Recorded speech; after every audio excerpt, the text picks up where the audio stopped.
Well, the fact is, when she said yes to have lunch, she did it so, easily, without question. I said, well, what about dinner instead? And she said, sure, yeah, we could have dinner. And dinner, I thought dinner is more like a date. Lunch is more like, let's just have a conversation. Yeah. But so she said, yeah, we could. So that began it. Did it ever occur to you that you were going to teach at Columbia at that point?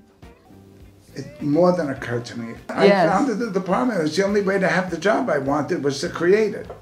And then it gets to my real feeling about art is that art gives us all a reason for living. And all of a sudden, I see a bad picture. And it's a picture of me on a little go-kart in Coney Island, photographed, through the fence. And I'm just looking over at Gary smiling. He wasn't trying to make a good picture. He was trying to make a picture of his friend. And I sat there and my eyes just welled up in tears because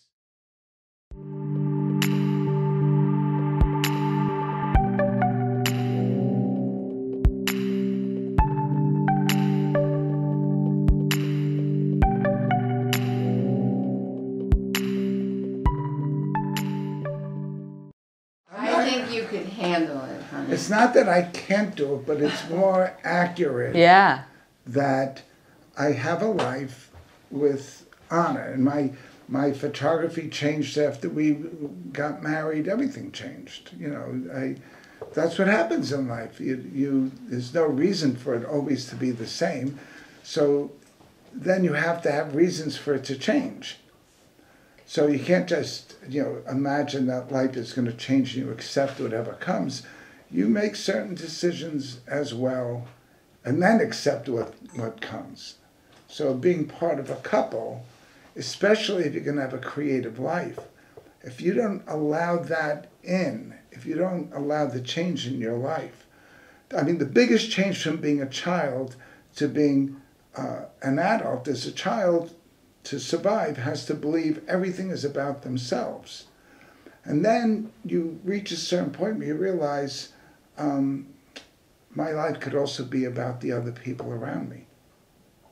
And so immediately it's your family, and you have lessons from that. And then beyond that is the people you encounter in the world. And you make decisions who's going to be part of your life, and even for a short time, and who's going to be part of your life for a longer time. And then as you get older, and it's impossible to predict, then you have something called lifelong friends, friends that were there the whole time. And they become very important because they're not only part of your history, but your history is part of your future. What you've done has a lot to do with what you're going to do, what you're capable of doing.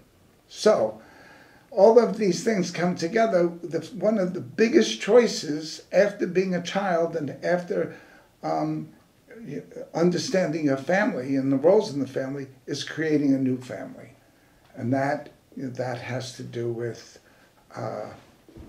who you decide to be a couple with, if that's your decision. Not everyone has to do it, but in my case, I look at my photographs before Anna and I met and the photographs after, and I realized that, and I had to do it, but a lot of what I was doing was working out childhood desires, a desire to have a home. When I was young, I photographed houses all the time. It's kind of an odd thing to do for a young man. I photographed small houses. But as a child, I didn't live in a house. I lived in many apartments and housing projects, and I lived with relatives. I was pushed around, and my great desire was one place. This is the only house I bought. I bought it in 1977, and I'm still here. Anna married me and married the house as well. And then it turns out married, my whole photographic effort. So that's why I want her here. I want her here because all of the decisions to get me where I am had to do with having Anna in my life. It's more authentic. It's how did you guys meet in the first place? Well, that's the thing. I'll tell you the part that made it easy for me. Yes. So, we met a long, long time ago, but we only met because I knew her parents. But that was nothing. That was just in the back of my mind. When I first saw her as a possibility of someone that I would like to spend time with, it was at a photographic gallery, an opening, and she was across the room, and I saw her through a crowd, and I didn't recognize her because I'd seen her many years before. I didn't know who she was, but I thought, I'll take a closer look. So, you know, in the gallery you look at the pictures on the wall, so I planned it to look on the wall, and then when I was parallel to her, I would turn and see who she was, get a better, if she was with someone. I don't know, you're curious, you know, I was single, and when I turned to look at her, she was standing next to her mother. Now, I knew her mother very well. So once I saw that, then I realized who she was. So then I thought, oh, this is my friend's daughter. But they saw me, and her mother, I think, called out to me, but I walked over and we talked, and I had a great conversation with her, and it was just lovely, and I left very curious, but after I left the opening and left the two of them, in the old days, this was 1976, I think, 76, 75? 86. Oh, I'm sorry, 86, not 70, 1986, what's wrong with me? I went to a payphone, and that's how you got someone's phone number. You called information. And I just wondered, would she be in the phone book? And she was. So I wrote down her phone number and I put it in my pocket. And a few weeks later, I called her and invited her to have lunch. And a great journey began for you and for Anna. Well, the fact is, when she said yes to have lunch, she did it so, you know, easily, without question. I said, well, what about dinner instead? And she said, sure, yeah, we could have dinner. And dinner, I thought dinner is more like a date. Lunch is more like, let's just have a conversation. Yeah. But so she said, yeah, we could. So that began it. That was the beginning. That I picked her up where she was living. She was living right near Columbia on Broadway on 122nd Street. And in fact, when we got married back in the 1980s, 1987, we got married at St. Paul's Chapel right on campus. Isn't that funny? I wasn't teaching there until 1996. So it was 9 years later that I started teaching there. But she lived there, and that was the chapel, and that's where we got married, just a coincidence. Did it ever occur to you that you were going to teach at Columbia at that point? It more than occurred to me. I really wanted it. It was my goal to be there. And you did it. You made it happen. You know, the crazy part is there was no photography department. Yeah, you founded. I founded the department. It was the only way to have the job I wanted was to create it. So I did it. I raised the money to buy the equipment. I did everything. I went to Columbia, to the School of the Arts, and I said, I could do this for you. Well, I had experience founding other smaller programs. And I taught nearby at Fordham University, and I taught at the Cooper Union, and I taught at Pratt Institute, and I taught at Yale. So I had experience with all of that, and I knew what it would take to get it started from nothing. And I knew how much it would cost, and so we gave it a try. At first it was a 3-year appointment to see if I could do it, and then it became a permanent position. You taught there for almost 2 decades, more than 2 decades, right? 21 and a half years, something 21 like and a that. half years. Wow. Yeah. Yeah, I remember when I was taking your class, you had a very unique style. You start with the music, and then you had students work on the wall, and then you start the conversation. How did you create that structure? The way I teach is this. I believe that it's the student's obligation to learn. So I give them an opportunity to learn. I think a professor is more like a coach in sports.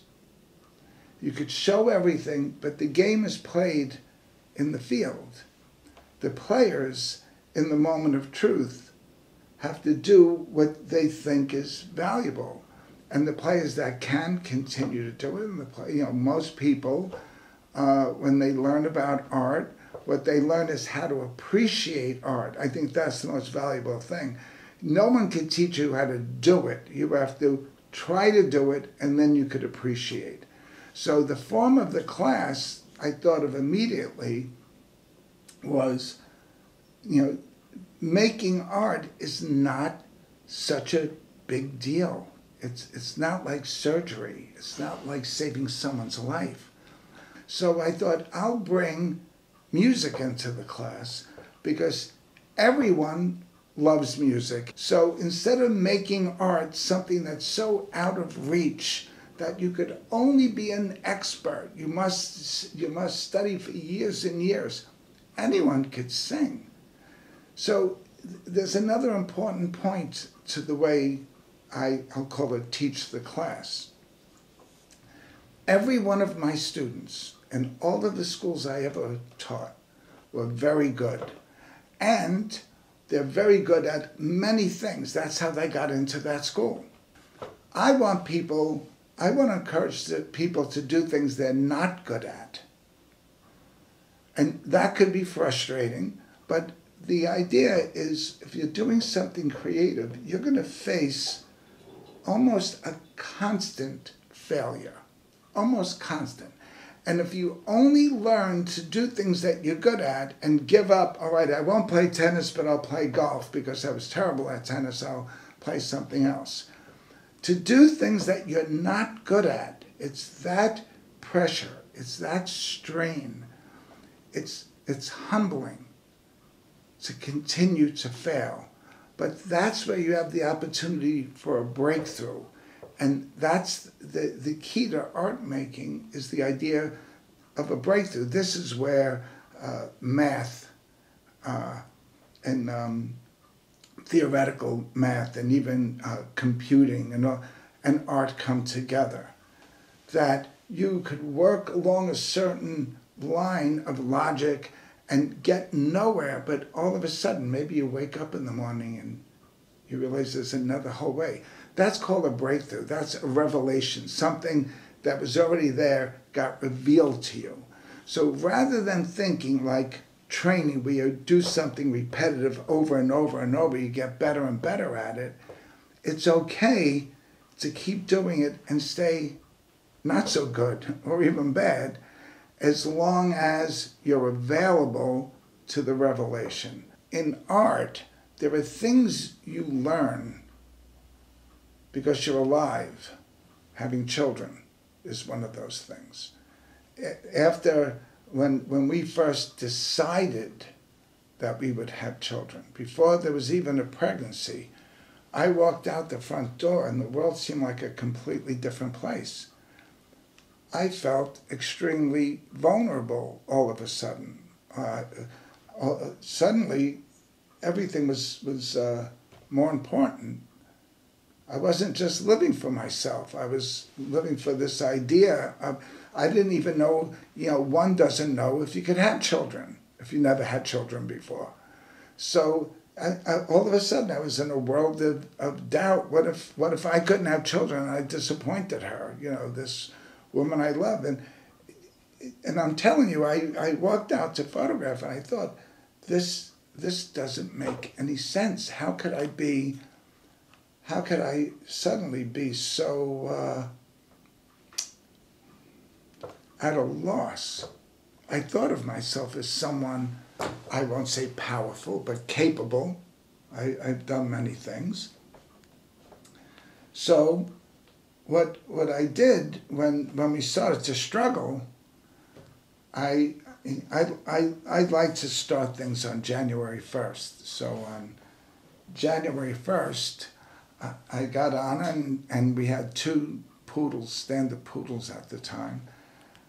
I got them loaded in the car and I drove to, even though it's not geographically south in my mind, it is to Coney Island, and I started photographing churches. I thought, that's serious. That's something I could do. Instead of always asking for something, let me give myself to this idea that Brooklyn was known as the city of churches. And I did that. And Anna came with me, and I photographed, and I do all my own darkroom work. I did everything myself. And that was working pretty well. And then, I was photographing a church. And the pastor, an African-American man, actually, he was African, he was from Nigeria, came out of the church and said, "What are you doing?" And I said, I'm photographing churches, and I call this project God's Work. And he laughed at me and he said, "God's work isn't the buildings, it's what we do inside." And so he invited me to come to a church service. And from that point, for 3.5 years, I photographed church services, and that became Come Sunday. But this is my point is, I thought for sure I knew what I was doing. And I'd photographed at that point for a couple of years. And then someone says, "No, you're wrong.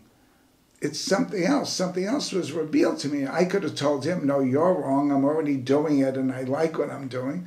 But, he gave me an opportunity to see myself differently. So you mentioned that when you teach, is you push the student to do what they're not good at, right? Yes. And then I'm wondering, when you look for projects, do you particularly look for projects that are difficult for you, or was it natural? No, I mean, it's exactly the first thing you said, difficult. I spent my early life walking around Brooklyn like someone who was playing hooky. Do you know what that term means? Hooky is when you don't go to school. You say you avoid going to school as a child. So I thought I would be walking around during the day and looking at the world and collecting it. I was creating a world that I wanted to live in. The world of my photographs is where I wanted to be. So I did that, and that worked. And then I realized, kind of in my late 20s and early 30s, that I had to change. I had to do something different. And the reason was, all the people I admire, whose photographs are on the wall, were all in New York. And we were all looking at the same thing. And I thought, I have to look at something different. And I had been to Sicily about 4 years before that. And it was terrible. I couldn't take a picture. I had the camera. I was there for a month. I did nothing. So I thought, all right, I should go to Sicily. And I applied for a Guggenheim Fellowship, and I got it. And I bought a one-way ticket, and I went to live there. And it was very, very difficult because I'm from the city, and the whole place is rural. There are farm animals. Even in the city, goats will go walking by, and no one back then. There were no cell phones. In order to communicate with me, people had to write me a letter, and I had to drive into the city and go to the post office and ask if they had a letter for me. And I was completely alone for the first time, without all the history of photography in my head. It was just me and my camera, and I brought a little darkroom with me to develop the film. And so I kept doing that, and I realized that essentially was a project. I never thought of projects, but it made sense to try to do something that would be difficult. As you master your craft, then you have to do something else that's difficult. When it's easy, you do the same thing over and over again. You don't give yourself to the world. You don't have the opportunity to have a breakthrough, to have a revelation, because you got good at it. Getting good at it is actually a curse. You know, in order to learn something new, you have to let go of some things. It's like carrying packages. You have everything you want, and you love everything you're holding, and you're walking down the road and you see something beautiful. You're gonna have to leave something there to pick up the new thing. You have to have the courage to let go of some of the things and try something else. Do you think it gets more difficult or it gets easier as you... So this is an interesting question, because it's the question that's been asked in philosophy and in poetry for more than 100 years. Easy or difficult is of no consequence. It doesn't matter. It's not supposed to matter. In making art, the audience needs what you're making. You have to provide something. So if it happens to be easy for me, or if it happens to be difficult in that moment, it's of no consequence to the viewer. So we shouldn't make that the measure. What we should do is, you know, I used to make a list of things when I taught in School of Visual Arts, and I had a blackboard, and I was in the same room, and there was a blackboard. So every morning before the students got there, I got in and I added another word of what it takes to be an artist. So I told them in the beginning, I'm going to put a word, and it's going to be an important word, and you have to believe me on this. And I would go in early and I'd write the word. And then the next week they'd come in, there'd be another word, another word, another word. The thing is, it was always the same word. Stamina. You have to have stamina. You have to do it again and do it again and change and succeed and know to let go of that success and fail and learn not to be self-conscious about failing. You have to keep doing it. It's stamina, stamina, stamina, stamina, all the way down. Stamina. It takes stamina to write stamina every single day. Well, it does, but it also takes belief. There are other words. To be an artist, you have to have a belief system. You have to believe that what you're doing is important, not just for yourself and your family, but something important for your culture and cultures that adopt your culture. It has to be, you have to be loyal. You know, people leave loyalty out all the time. People are afraid of the idea of loyalty. When sometimes the thing you're loyal to isn't as good as you thought it was, then you have to still stay loyal and wait, because in the fullness of time you see things differently. Many times we abandon people and ideas because they don't suit us in that moment, because we haven't ourselves been tested. And then it gets to my real feeling about art is that art gives us all a reason for living. It's life affirming to fall. I use sports analogies all the time, but in boxing, let's say, what do we love? We don't love someone who's much bigger than everyone else and just goes and beats them up and leaves. We love whether the boxer wins or loses. The boxer that is on the ground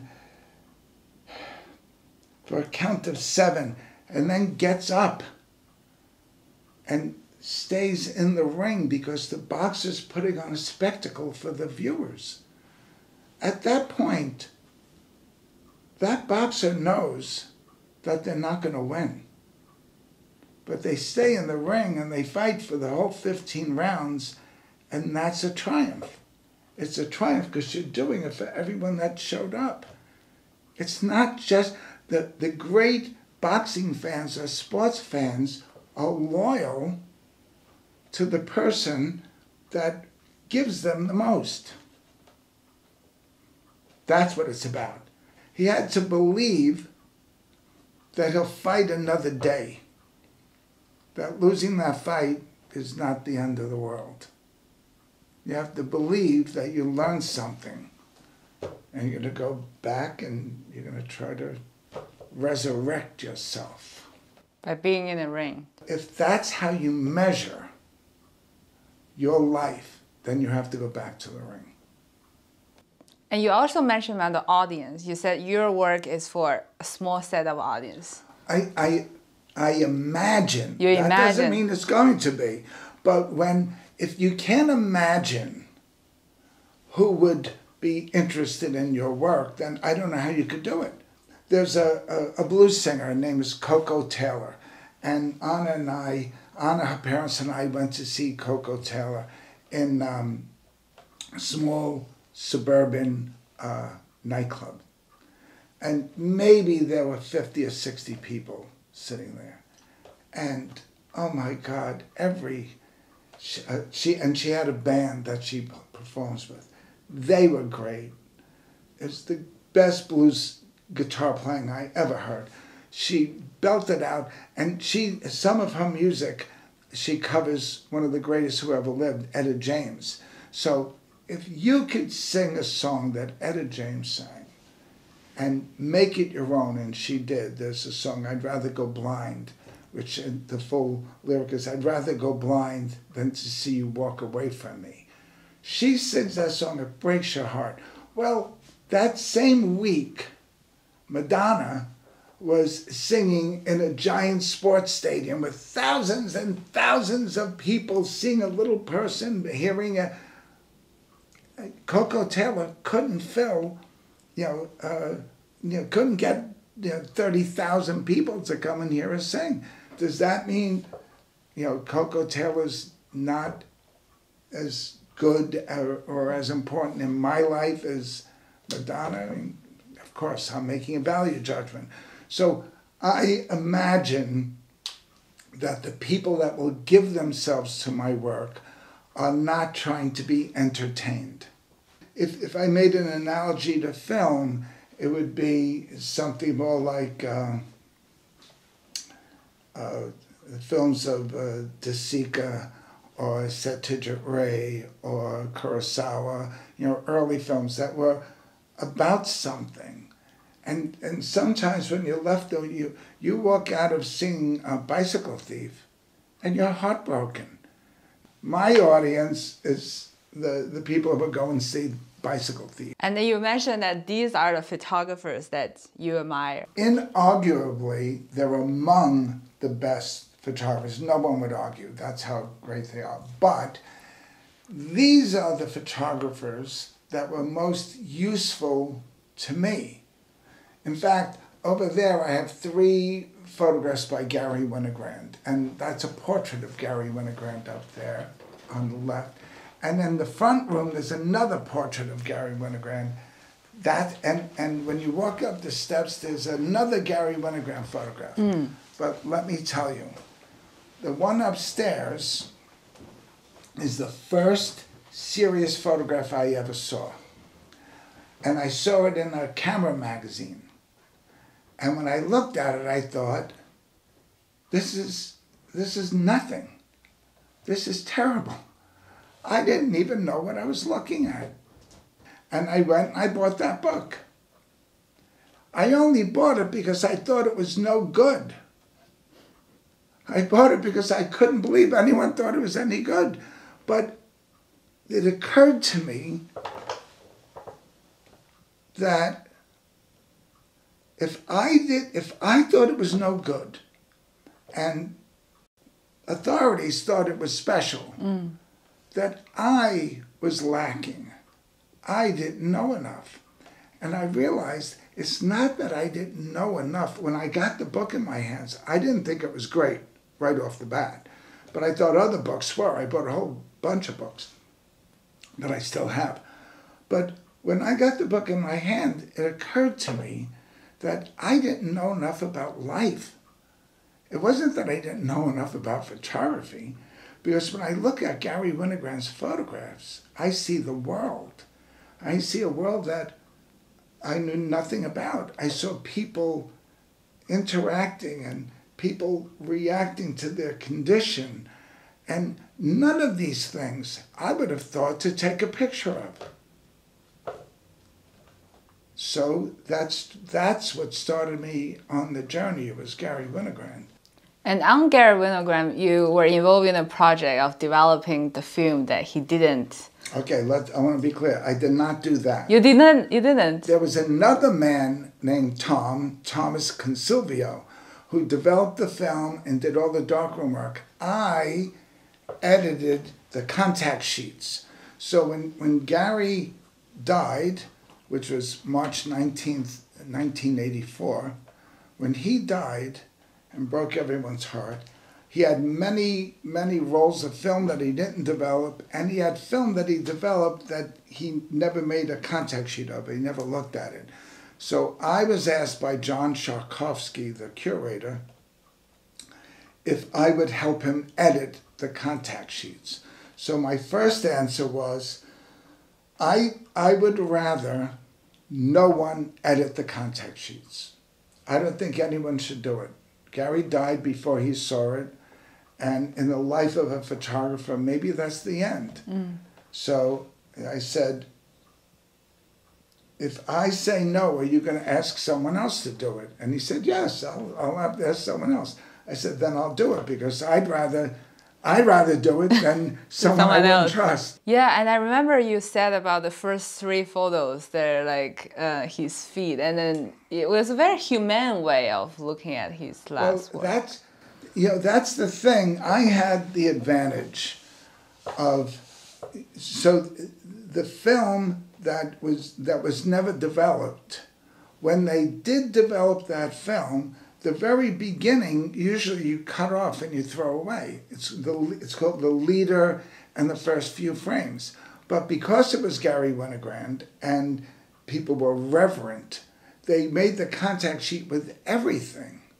So that's how I got to see that. The thing I said to John Sharkovsky is, which is in fitting with everything else I've said, is I will do it, but I had 2 conditions. One is you can't expect me to find good Gary Winogrand pictures, because there are many, many.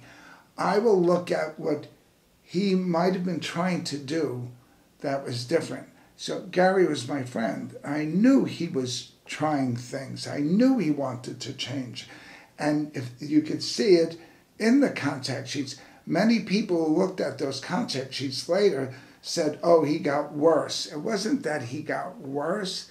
It's that you're looking for good Gary Winogrand pictures. So I said, if I'm not held to finding pictures that look like Gary Winogrand pictures, I'll do it. And that was one condition. And the second is, every picture I select, you have to have a print made of it. It was all done in California. We were working in New York. So I'm not going to edit the work and then have you or anyone else edit me after. I at least want to see the print. And then you don't have to use it if you don't want. But I want to see the print. I have a funny story about that. So in looking at all of these pictures, and some of them were so repetitive and bad, it was oppressive. I mean, hundreds of thousands of pictures I looked at. And then I was in this room at the Museum of Art and Art, and I allowed myself to be resentful. It was a beautiful day. I could have been photographing, and I was like, yeah, damn it, Gary. So on my birthday, which is June 14th, people would always come to my home Because when I was a boy growing up, I never had a birthday. Sometimes I didn't have a cake. There was no celebration. So when I became an adult, people would come here and we'd all go to Coney Island and we'd go on the rides and then go to an Italian restaurant on Coney Island. So I was looking at these contact sheets and it was torture, you know. And all of a sudden, I see a bad picture. And it's a picture of me on a little go-kart in Coney Island, photographed, you know, through the fence. And I'm just looking over at Gary smiling. He wasn't trying to make a good picture. He was trying to make a picture of his friend. And I sat there and my eyes just welled up in tears because he was my friend. He was. He knew it wasn't a good picture. I could show you the picture. It looks completely stupid. I'm just like I look like an overgrown child in a little car. And he didn't stop and say, "Hey, I'm gonna take a picture." Smile. No, I looked over at him and I grinned because there's Gary with his camera. He did it. Anyway, so everything about Winogrand, you know, Winogrand, it's basically Helen Levitt, Gary Winogrand, Lee Friedlander, and John Sharkovsky are the great, let's say, role models. That I told you when you walked in, you know, looking at these pictures is to remind me to be humble. That's what it's like staying around things that are greater than you are, that have achieved more than. It's much better to be reminded that there's more work to be done. And Lee Freeman is Anna's father. So Lee is Anna's father, but he was a hero of mine first. And not before he was her father, but before we got married. He is a hero and a mentor and a supporter of mine. I'm curious, do you ever debate, like, you know, like before, there's always like feelings about like, you know, marrying the daughter and then like, is there a competition? Right off the bat, I had a precedent.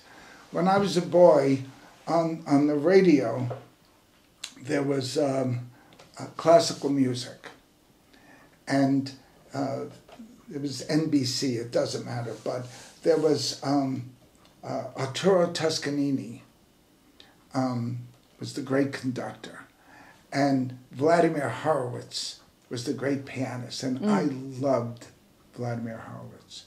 In fact, Vladimir Horowitz, I think he was 93, he was over 90 when he died, but the week he died, he was still practicing the piano. He played right to the end. But Vladimir Horowitz married Toscanini's daughter. So I thought if Vladimir Horowitz can marry Toscanini's daughter, I can marry Lee Friedlander's daughter. So I'll say this, no competition at all, zero. Lee is a pure spirit and a pure photographer. You know, Lee is what we would call a photographer's photographer. Why would Lee compete with me? I mean, that doesn't make sense, but why would I compete with him or any of my heroes? I mean, I have friends who I think are doing great work, friends my own age that are doing great work, and I admire them. That's much more useful in a creative life than measuring yourself against what anyone else has done. I mean, I was having an argument recently right here at this table. The argument is always digital photography is exactly the same, but it's different. You can't, you know, look, I believe in being different. I don't want to be the same. So when people have argued with me, even in public forums about this digital thing, I always say, no, you don't understand what I'm saying. I think digital photography is better, but I want to be worse. I don't want to be better. Why would I want to be better? I think it's nonsense. Can I be what I am? Do I have to go you know, and do what everyone else is doing because it's better. I think it's better to be different, frankly. Just be different and work what God gave you.